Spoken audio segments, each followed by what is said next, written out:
You do not have to settle for today's high interest rates if you know how to use the 2-1 buy-down strategy to slash your monthly payments. This incredible mortgage hack allows you to drop your interest rate by a full 2% during your first year of homeownership and 1% during the second year. The best part is that this reduction is typically paid for by the seller as a credit, which means you are saving hundreds of dollars a month without using your own cash.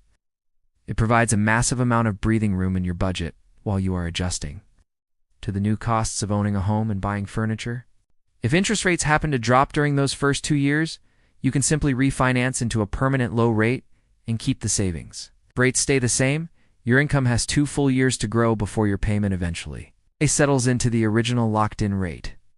At Change My Rates, we specialize in structuring these deals to make sure the seller covers the cost so you can enjoy the lowest possible entry price into your new home.